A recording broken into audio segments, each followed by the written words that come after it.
हरे Krishna. Krishna conscious books YouTube channel में आपका स्वागत है। हम रीड कर रहे हैं श्रील प्रभुपाद लीलामृत। हम रीड कर रहे हैं चैप्टर नंबर 31, जो अभी हम यहाँ कंटिन्यू करेंगे। किंतु उपयुक्त प्रातः बेला में जब श्रील प्रभुपाद ने चरणामृत ग्रहण किया तो उनकी त्योरियाँ चढ़ गई। किसी ने उसमें नमक मिला दिया था।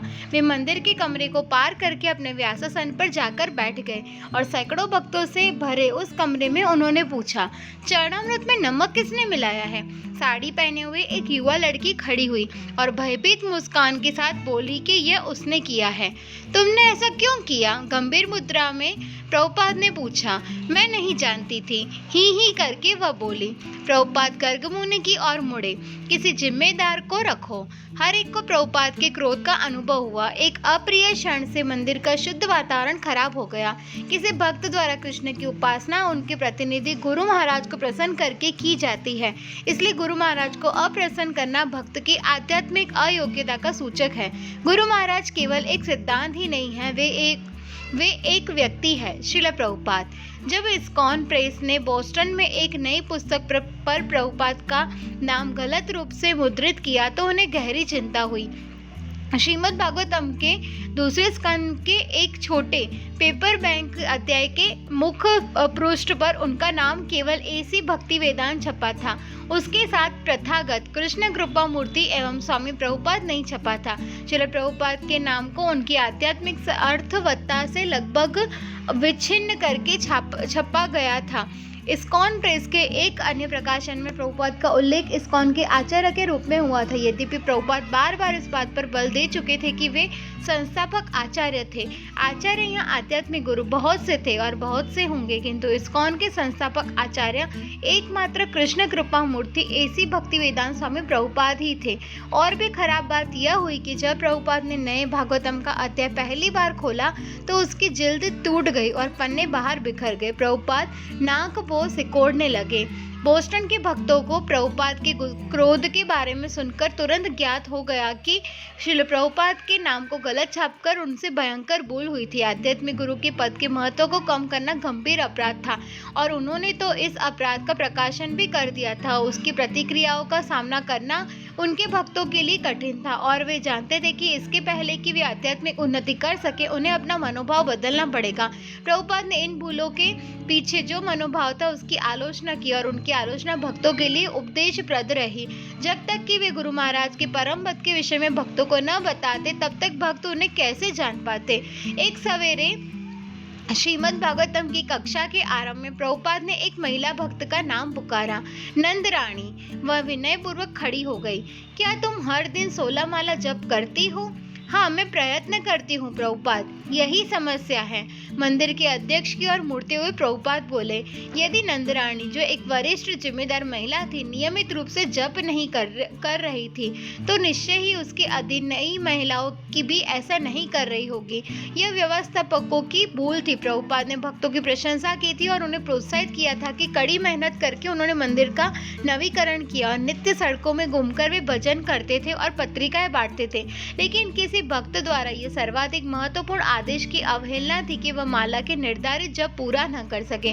नंदरानी ने जो बात नहीं बताई थी वह यह थी कि मंदिर के अधिकारियों ने उनसे कहा था कि माला के 16 चक्र पूरा करना आवश्यक नहीं था यदि वह अन्य कार्यों में लगी हो। उन्होंने ऐसा ही कहा था। यद्यपि प्रभुपाद ने दीक्षा के समय शिष्यों को स्पष्ट आदेश दिया था कि प्रतिदिन 16 माला के कम से कम 16 जप अवश्य पूरे होने चाहिए। आगे एक अन्य घटना हुई। सवेरे की कक्षा में प्रभुपाद भगवान चैतन्य के एक पार्षद सार्वभौम भट्टाचार्य के बारे में बता रहे थे। भक्तों के बीच देखते हुए उन्होंने पूछा, कौन बता सकता है कि सार्वभौम भट्टाचार्य कौन थे? कोई नहीं बोला। प्रभुपाद ने प्रतीक्षा की। तुम में से कोई नहीं बता सकता कि सार्वभौम भट्टाचार्य कौन थे? उन्होंने पूछा। एक लड़की ने हाथ उठाया। उसने कहा, उनके बारे में कुछ पढ़ा है, बस। क्या तुम्हें लज्जा नहीं आती? प्रभुपाद ने पुरुषों की ओर देखा। तुम लोगों को अगुआ बनना चाहिए। यदि पुरुष आगे नहीं बढ़ते तो महिलाएं आगे नहीं बढ़ सकती। तुम्हें ब्राह्मण बनना है, तब तुम्हारी पत्नियां ब्राह्मण बनेंगी, किंतु यदि तुम ब्राह्मण नहीं हो तो वे क्या कर सकती है? प्रभुपाद ने कहा कि अपने जप कीर्तन में सुधार लाए बिना और कृष्ण चेतनामय साहित्य पढ़े बिना भक्तों में भगवान चैतन्य के संदेश को प्रसारित करने के लिए आवश्यक शुद्धता नहीं आ सकती। इधर स्थानीय अनियमितताएं श्रील प्रभुपाद की गहरी चिंता का कारण बन रही थी। उधर उनके भारत के शिष्यों ने जो पत्र लिखे उनमें से वहां की विचित्र बातों का पता लगा और वे और अधिक चिंतित हो गए। अमेरिका के भक्तों को लिखे गए एक पत्र से मालूम हुआ कि उनके भारत के गुरु भाइयों को प्रभुपाद की इस उपाधि पर आपत्ति थी। उनके अनुसार केवल भक्ति सिद्धांत सरस्वती को प्रभुपाद कहा जाना चाहिए और प्रभुपाद को वे स्वामी जी महाराज कहते थे। प्रभुपाद को यह भी मालूम हुआ कि उनके कुछ शिष्यों का कहना था कि आध्यात्मिक गुरु केवल प्रभुपाद ही नहीं थे, वे भक्ति सिद्धांत सरस्वती की पुस्तकें पढ़ना चाहते थे, मानो कुछ ऐसी नई शिक्षाएं प्राप्त करने के लिए जिन्हें प्रभुपाद ने अभी तक प्रकट न किया हो। प्रभुपाद ये बातें इस्कॉन के लिए खतरनाक मानते थे। आध्यात्मिक जीवन में उन्नति आध्यात्मिक गुरु में निर्विवाद विश्वास पर आधारित थी और प्रभुपाद के लिए ये नए विचार गुरु विषयक निरपेक्ष धारणा के विरुद्ध सापेक्ष धारणा के सूचक थे। ऐसी धारणा उनके द्वारा स्थापित सारी चीजों को नष्ट कर सकती थी। कम से कम ऐसी धारणा वाले का अपना आध्यात्मिक जीवन तो नष्ट हो ही सकता था। प्रभुपाद जानते थे कि यद्यपि उनके शिष्य कभी कभी अज्ञानता का परिचय देते थे, किंतु उनमें दुर्भाव नहीं था।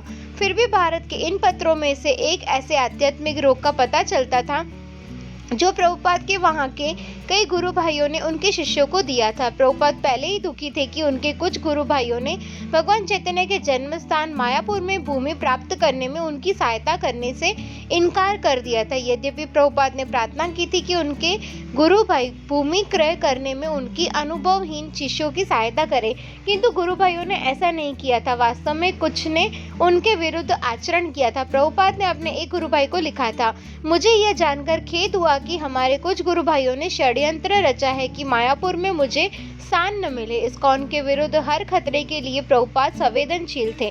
वे अपने शिष्यों को सावधानी पूर्वक समझा चुके थे कि उन्होंने प्रभुपाद की उपाधि क्यों स्वीकार की और यह भी बता चुके थे कि शिष्य को चाहिए कि अपने आध्यात्मिक गुरु को भगवान कृष्ण का प्रत्यक्ष प्रतिनिधि माने और उसकी अपेक्षा उनके भूतपूर्व आध्यात्मिक गुरुओं तक पहुंचने का प्रयत्न न करे। ये बातें उन्होंने सावधानी पूर्वक अपने शिष्यों को बता दी थी, किंतु अब भारत में गैर जिम्मेदारी से की गई कुछ आलोचना के कारण उनके कुछ शिष्यों का विश्वास कमजोर पड़ गया था। कदाचित ऐसी घातक प्रदूषण के फैलने का परिणाम था कि इस्कॉन प्रेस में भूले हुई थी और लॉस एंजलिस में भी विसंगत गलतियां प्रकट हुई थी।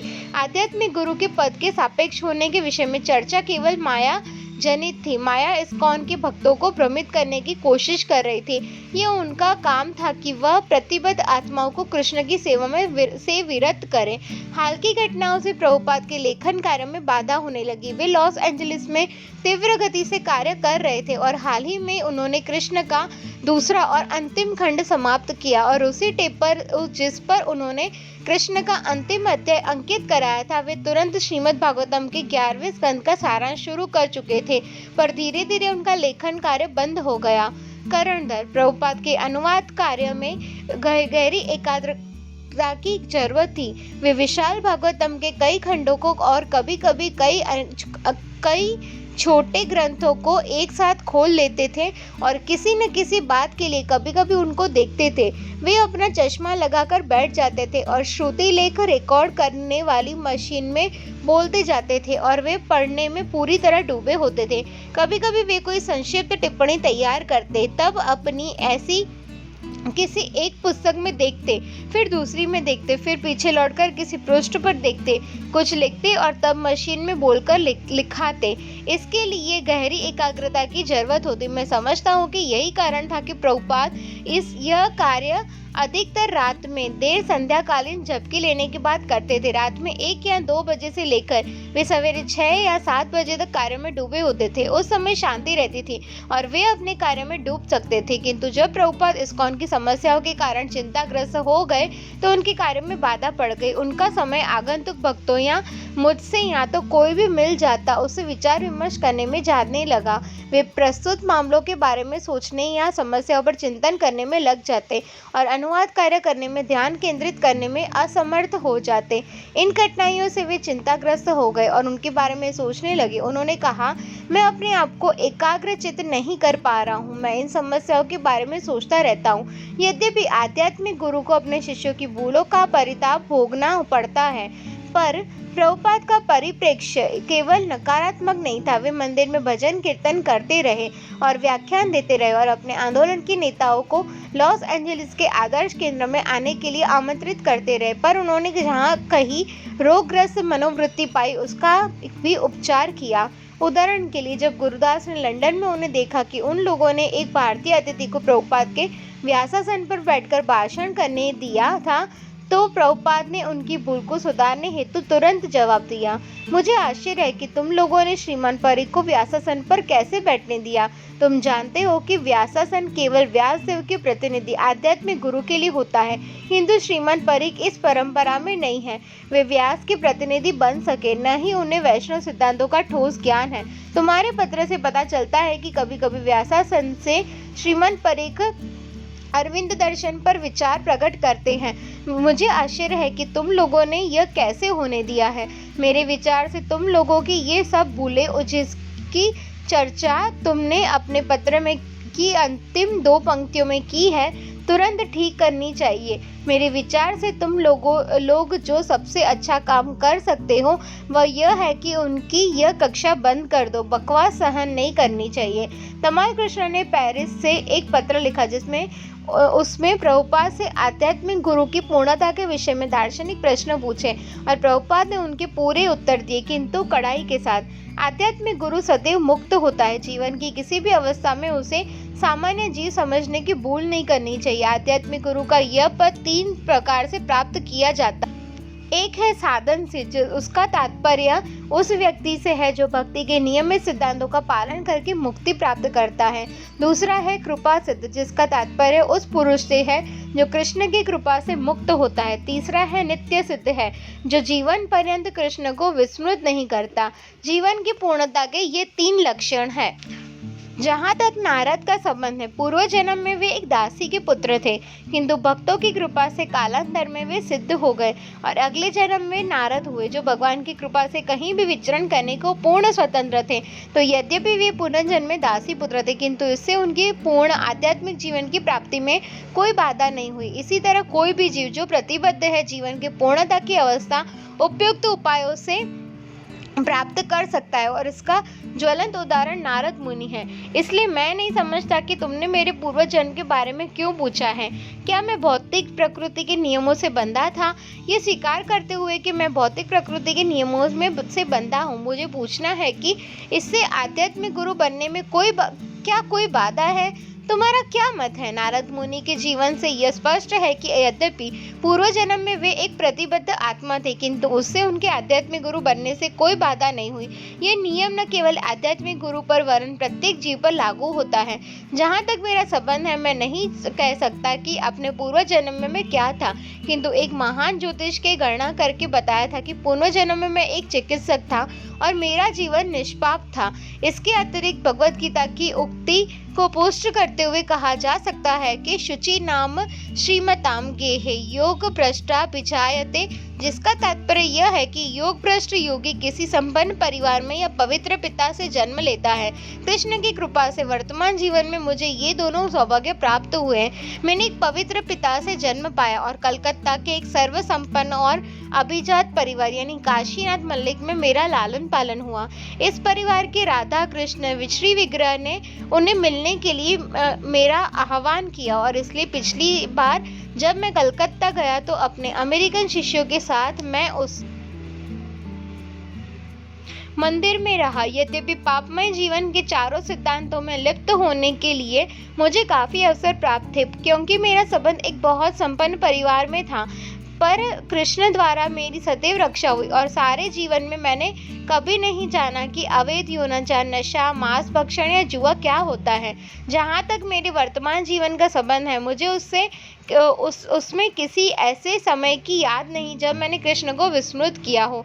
प्रभुपाद का विचार था कि कुछ नेता इस्कॉन की अवस्था में उलझ गए हैं और उस पर अपना स्वयं का आधिपत्य जमाना चाहते हैं। अपनी कक्षाओं में वे केवल अप्रत्यक्ष रूप से उसकी चर्चा करते थे, ठीक वैसे ही जैसे उन्होंने इस बात का पर्दाफाश किया था कि कुछ भक्त पर्याप्त मात्रा में भोजन, कीर्तन या अध्ययन नहीं कर रहे थे। फलतः अधिकतर भक्तों को प्रभुपाद की चिंता का पता नहीं था, किंतु प्रभुपाद अपने कमरे में या बगीचे में बैठे हुए प्रायः अपनी चिंता व्यक्त करते थे। वे चाहते थे कि उनके शिष्य इस्कॉन की व्यवस्था संभाले, लेकिन इसके लिए उनका मन शुद्ध होना जरूरी था। केवल तभी प्रभुपाद अपने ग्रंथ प्रणयन में ध्यान लगा सकते थे। जून में उन्होंने ब्रह्मानंद को लिखा, अब मेरी इच्छा है कि मैं अपना पूरा समय पुस्तकों के लिखने और अनुवाद करने में लगाऊं, और अब ऐसी व्यवस्था होनी चाहिए कि हमारी सोसाइटी स्वायत्त शासित हो। मैं समझता हूँ कि महत्वपूर्ण मामलों को देखने के लिए हमें केंद्रीय शासी मंडल बनाना चाहिए। मैं गर्ग मुनि से इसके बारे में पहले ही बात कर चुका हूँ, इसलिए यदि तुम रथ यात्रा उत्सव तक वापस आ सको तो हम इस संबंध में सैन फ्रांसिस्को में प्रारंभिक बैठक कर सकते हैं। जुलाई में प्रभुपाद चतुर्थ वार्षिक इस्कॉन रथ यात्रा के अवसर पर सैन फ्रांसिस्को गए। यह अब तक के उत्सव में सबसे बड़ा उत्सव था, जिसकी शोभा यात्रा गोल्डन गेट पार्क से होती हुई सागर तट गई और उसमें 10,000 लोगों ने भाग लिया। प्रभुपाद अस्वस्थ थे और वे आधी यात्रा के पूरी होने तक आधा दिन जुलूस में शामिल नहीं हुए। वे रथ के सामने सड़क पे नाच रहे थे, जबकि 100 शिष्य कीर्तन करते और करताल और मृदंग बजाते हुए घिरे हुए थे। उसके बाद प्रभुपाद रथ में सवार होना चाहते थे, जैसा कि उन्होंने गत वर्ष किया था, लेकिन उनके कुछ शिष्यों ने उन्हें रोका। उन्होंने बताया कि कुछ देर पहले गुंडों के एक गुट ने गड़बड़ी पैदा की थी और प्रभुपाद का रथ में बैठना खतरनाक हो सकता था। प्रभुपाद इससे सहमत नहीं थे, पर अंत में वे राजी हो गए और अपनी कार में बैठकर सागर तट पहुंचे। सागर तट पर फैमिली डॉग ऑडिटोरियम में प्रभुपाद ने अपना व्याख्यान आरंभ किया। यहाँ आने के लिए मैं आप सबको धन्यवाद देना चाहता हूँ। यद्यपि मेरी तबीयत ठीक नहीं है, लेकिन यहाँ आना मैंने अपना दायित्व समझा, क्योंकि आपने भगवान जगन्नाथ के रथ यात्रा उत्सव में सम्मिलित होने की कृपा की है। मैंने अपना दायित्व समझा कि मैं आऊँ, आपको देखूं और आपको संबोधित करूं। प्रभुपाद का स्वर निर्बल था।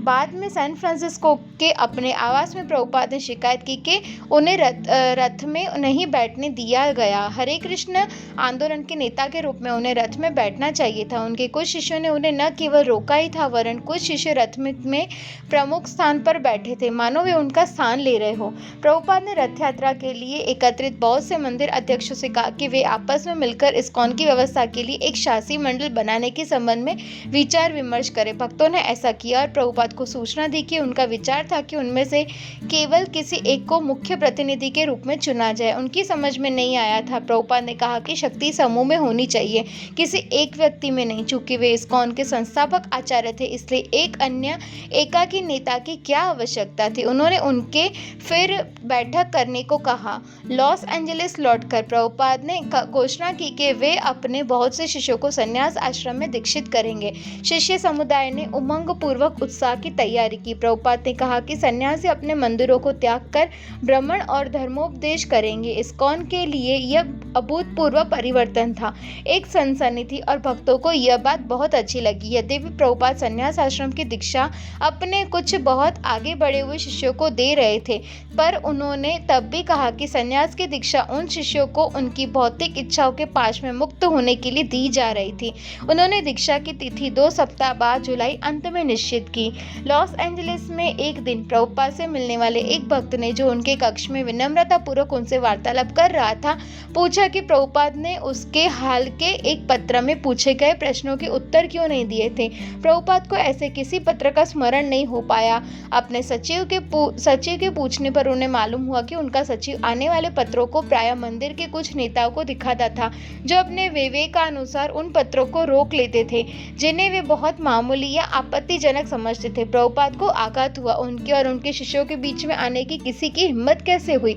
अपने आप निर्णय लेने का किसी को क्या अधिकार था? एक शिष्य अपने गुरु महाराज की डाक को सेंसर कैसे कर सकता था?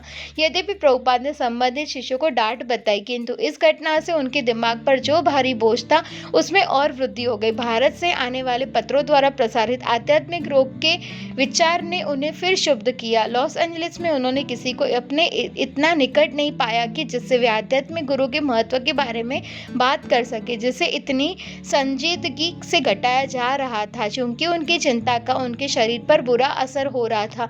वे बीमार पड़ गए और उनका खाना पीना बंद हो गया। करंदर, मैंने कुछ बातें सुनी थी, किंतु चलते आओ के भाव से उन पर पर्दा डाल दिया गया था। प्रभुपाद भी ऐसी चीजों के बारे में अधिक बात नहीं करते थे। तब भी एक बार जब सन्यासी लॉस एंजलिस से चले गए थे, तब उनके कमरे में प्रभुपाद ने मुझसे पूछा कि क्या जो कुछ कर रहा था उसे मैं समझ रहा था। मैंने कहा, हाँ मैं समझता हूँ, पर वास्तविक यह थी कि मैं अधिक कुछ नहीं जानता था। उस समय जो भक्त संकीर्तन के लिए जाया करते थे, वे गली में कीर्तन कर रहे थे और प्रभुपाद अपने डेस्क के सामने बैठे थे। भक्तों का कीर्तन सुनकर वे पीछे की ओर मुड़े और अपनी खिड़की से नीचे भक्तों की दिशा में देखकर मुस्कुराने लगे। तब वे मेरी ओर मुड़े। वे निर्दोष है, उन्होंने कहा। उन्हें इस धंधे में शामिल मत करो। करंदर अब भी नहीं समझ पा रहा था और वह नहीं जानता था कि प्रभुपाद उनको किस धंधे में शामिल न करने की बात कर रहे थे, पर वह जानता था कि सन्यासियों के सिर पर कोई छाया मंडरा रही थी। प्रभुपाद ने 3 अविश्वस्त शिष्यों से अनुरोध किया कि वे उनके साथ लॉस एंजलिस जाए। रूपानुग, मैं बफेलो में था और फोन की घंटी बजी। किसी ने कहा, श्रील प्रभुपाद फोन पर है। मैं बोला, क्या तुम मजाक कर रहे हो? ये श्रील प्रभुपाद नहीं थे, वरन प्रभुपाद का सेवक देवानंद था। देवानंद ने कहा, श्रील प्रभुपाद चाहते हैं कि आप लॉस एंजलिस आ जाए। मैंने कहा, क्या गड़बड़ है? वह बोला, हाँ वे नहीं चाहते कि। तब उसने कहा, श्रील प्रभुपाद अब आपसे इस बारे में बात करना चाहते हैं। तो श्रील प्रभुपाद फोन पर आए और जो ही मैंने उनकी आवाज़ सुनी, मैंने उन्हें प्रणाम किया। तब मैंने कहा, श्रील प्रभुपाद क्या गड़बड़ है? उन्होंने कहा, तुम्हें मालूम नहीं है कि मैं बीमार था? मैंने कहा, नहीं। वे बोले, तुम्हें तुरंत आ जाना चाहिए। तब मैंने कहा, श्रील प्रभुपाद मुझे देवानंद से बात करने दीजिए। मैं नहीं जानता था कि क्या हो रहा था, इसलिए मैंने देवानंद से पूछा, मुझे बताओ कि क्या हो रहा है।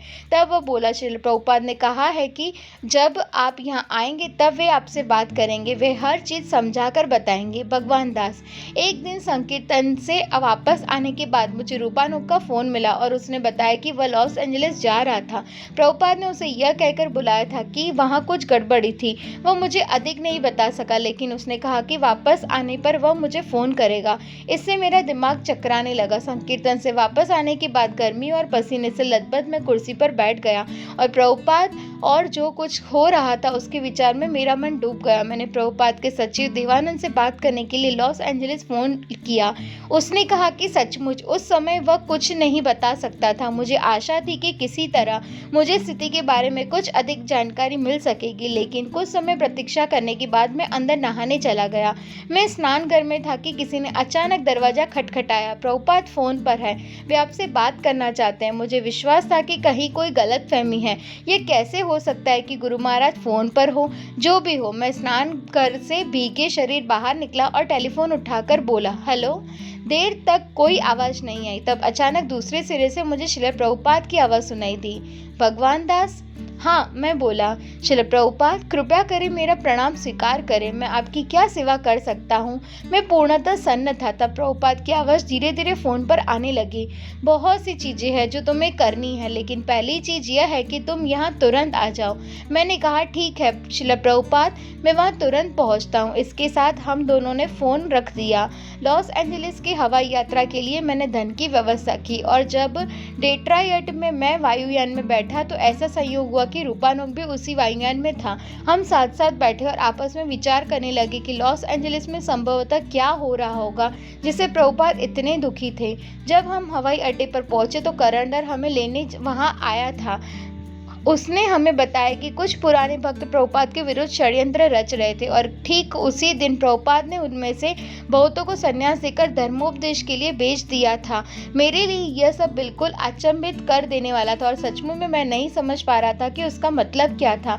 जब हम प्रभुपाद के कक्ष में गए तो वे दुखी लग रहे थे और षड्यंत्र के कारण रक्तचाप की शिकायत करते हुए अपना सिर मल रहे थे। तमाल कृष्ण, मैंने पेरिस से श्रील प्रभुपाद को एक लंबा पत्र लिखा था कि हम यूरोप में अपने धर्म प्रचार के प्रयत्नों का किस प्रकार विस्तार करना चाहते थे और अचानक मुझे कृष्ण कृपा मूर्ति से एक तार मिला जिसमें लिखा था, तुम्हारा 26 जुलाई का पत्र मिला, लॉस एंजलिस तुरंत पहुंचो। मुझे बड़ा आश्चर्य हुआ और मुझे याद है कि मैंने उसी दिन अपने आप को मुक्त किया और मैं उसी रात चल पड़ा। यद्यपि वहाँ के सारे कार्यकलापों का भार मुझ पर ही था। जब मैं लॉस एंजलिस पहुंचा तो मैंने वहाँ रूपानुग, भगवान कीर्तनानंद स्वामी और करंधर को पाया। मैं बड़े उत्साह युक्त और आनंदपूर्ण मनोस्थिति में में था, क्योंकि मैंने इतना अधिक संकीर्तन किया था और मुझे किसी कठिनाई का आभास नहीं था। किंतु ये सभी भक्त अत्यंत गंभीर और उदास मनोस्थिति में थे और उन्होंने मुझे समझाने का प्रयत्न किया कि क्या हो रहा था, लेकिन सचमुच स्पष्टता के साथ मेरी समझ में नहीं आया। मैं तीसरी पहर देर से पहुंचा था और श्री प्रभुपाद से मिल नहीं सका था। अगले दिन बहुत सवेरे जब प्रभुपाद को सूचना दी गई कि मैं पहुंच गया था, तो उन्होंने मंगल आरती के पहले ही मुझे बुलाया। मैं ऊपर उनके आवास में गया और जब मैं दरवाजे में से अंदर गया तो प्रभुपाद सीधे नीचा किए अपने कक्ष में बैठे थे। उन्होंने ऊपर देखा और वे लगभग बीमार लग रहे थे। वे दुर्बल थे और बहुत दुखी दिख रहे थे। जब मैं उन्हें नमन कर रहा था तब उन्होंने धीमे स्वर में कहा, क्या उन लोगों ने तुम्हें बता दिया है? हाँ, किंतु सच तो यह है कि मैं हर चीज़ ठीक ठीक समझ नहीं सका था। लेकिन उनके प्रश्न के उत्तर में मैंने कहा, हाँ, उन्होंने मुझे कुछ बातें बताई है। और प्रभुपाद बोले, क्या तुम मेरी सहायता कर सकते हो? तो मैंने उत्तर दिया, हाँ श्रील प्रभुपाद। उन्होंने कहा, क्या तुम मुझे यहाँ से बाहर ले जा सकते हो? मैंने कहा, हाँ श्रील प्रभुपाद। सच तो यह है कि मुझे नहीं लग रहा था कि मैं श्रील प्रभुपाद की सहायता कर सकता था, लेकिन मैं इतना समझ सकता था कि मुझे हाँ कहना था। कोई यह कैसे कह सकता था कि नहीं, मैं नहीं कर सकता? लेकिन मैं सहायता कहाँ तक कर सकता था? यह संसार की सबसे भारी चीज उठाने के समान था। गुरु इतने भारी थे और तब भी मुझे हाँ कहना पड़ा। अतः प्रभुपाद ने मुझसे आगे पूछा, क्या तुम मुझे कहाँ ले जाओगे? और मैंने कहा, अच्छा, हम फ्लोरिडा जा सकते हैं। वे बोले, नहीं, वह काफ़ी दूर है। मैंने कहा, मैं आपको यूरोप ले जा सकता हूँ। वे बोले, नहीं, यह भी अच्छा नहीं होगा, वहाँ भी समस्या हो सकती है। जो भी हो, उस समय हम इस निष्कर्ष पर नहीं पहुँच सके कि कहाँ जाना है। किंतु प्रभुपाद ने कहा, यहाँ जैसे आग लगी हो, मुझे तुरंत जाना है, यहाँ जैसे आग लगी हो। प्रभुपाद ने रूपानुग, तमाल कृष्ण और भगवान को विश्वास में लिया और उनसे विभिन्न घटनाओं के बारे में बताया। उनकी डाक रोक ली गई थी, उनका नाम अशुद्ध छापा गया था, रथ यात्रा में उनके रथ आरोहण पर प्रतिबंध लगा दिया गया था। उन्होंने इस घटनाओं और अन्य संकेतों की चर्चा करके बताया कि कुछ व्यक्ति उन्हें पृष्ठभूमि में ढकेलकर उनके शिष्यों की पहुंच से दूर करना चाहते थे। वे लॉस एंजलिस में नहीं रहना चाहते थे, वे संयुक्त राज्य में नहीं रहना चाहते थे, वे यूरोप भी नहीं जाना चाहते थे। वे अपने शिष्यों की अपराध भूमि से हट जाना चाहते थे, लेकिन जाने से पहले वे इस्कॉन की व्यवस्था देखने के लिए शासी मंडल की स्थापना की अपनी योजना पूरी कर देना चाहते थे। उस उद्देश्य से उन्होंने 28 जुलाई को निम्नांकित लेखबद्ध कराया। मैं अधो हस्ताक्षर करता AC भक्ति वेदांत स्वामी ओम विष्णुपाद परमहंस 108 श्री श्रीमद् भक्ति सिद्धांत सरस्वती गोस्वामी महाराज प्रभुपाद का शिष्य 18 सितंबर 1965 को कृष्ण भावनामृत आंदोलन को आरंभ करने के उद्देश्य से संयुक्त राज्य में आया। 1 वर्ष तक मुझे कहीं शरण नहीं मिली। मैं देश के बहुत से भागों में यात्रा करता रहा। तब मैंने जुलाई 1966 में international society for Krishna consciousness संक्षिप्त इस्कॉन के नाम और बाने में इस संघ का पंजीकरण करा। क्रमशः संघ की अभिवृद्धि हुई और एक के बाद एक इसकी शाखाएं स्थापित होती गई। अब उसकी अधोलिखित 34 शाखाएं हैं। चूंकि हमारे कार्यकलापों में वृद्धि हो गई है, इसलिए मैं सोचता हूँ कि एक शासी मंडल आयोग जो आगे GBC के नाम से निर्दिष्ट होगा की स्थापना होनी चाहिए। मैं वृद्ध हो चला हूँ, 75 वर्ष का हो गया हूँ, इसलिए मैं किसी भी समय मन से ओझल हो सकता हूँ। अतः मैं आवश्यक समझता हूँ कि अपने शिष्यों को निर्देश दूं कि पूरी संस्था की व्यवस्था वे कैसे करेंगे।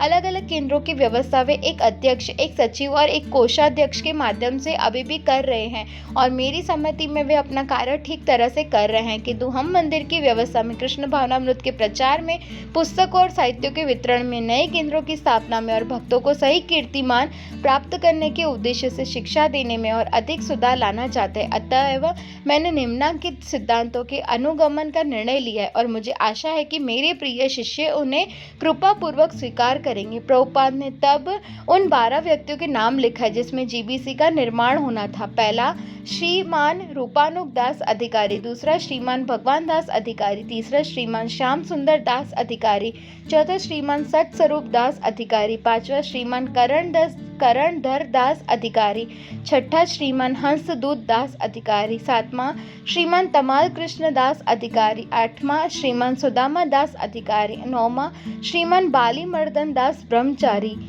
10वां श्रीमान जगदीश दास अधिकारी, 11वां श्रीमान हयग्रीव दास अधिकारी, 12वां श्रीमान कृष्णदास अधिकारी। ये व्यक्ति अब मेरे सीधे प्रतिनिधि माने जाते हैं। जब तक मैं जीवित हूँ ये मेरे क्षेत्रीय सचिव होंगे और मेरी मृत्यु के पश्चात ये एग्जीक्यूटर्स यानी कार्यपालन कहलाएंगे। प्रभुपाद ने आगे सन्यासियों की भूमिका का वर्णन किया। मैं अपने कुछ शिष्यों को सन्यास की दीक्षा दे चुका हूँ और इस संबंध में उन्हें बड़े महत्वपूर्ण कर्तव्यों का पालन करना है। सन्यासियों को धर्मोपदेश के लिए और केंद्रों के सदस्यों की आध्यात्मिक उन्नति के लिए उन्हें प्रबुद्ध बनाने के निमित्त भिन्न भिन्न केंद्रों की यात्रा करनी होगी।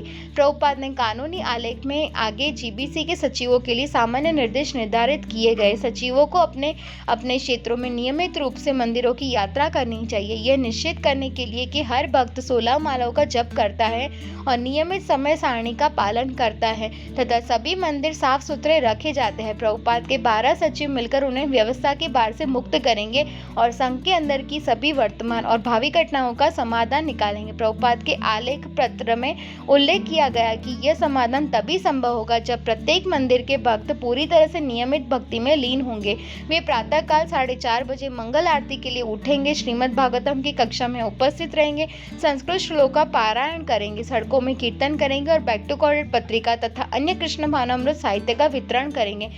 कृष्ण भावनामृत के सिद्धांतों का कठोर पालन व्यवस्था विषयक अन्य सभी भौतिक नियमों के ऊपर होगा। जीबीसी निश्चय करेगी कि हर एक के निर्धारित क्षेत्र में सभी भक्त समुचित रूप से व्यस्त हैं, माया को कोई स्थान नहीं मिलेगा। अगले दिन प्रभुपाद ने एक महत्वपूर्ण वक्तव्य तैयार किया जिसमें भगवान रूपानुग और करणधर को उनके भक्ति वेदांत बुक ट्रस्ट का ट्रस्टी नियुक्त किया गया।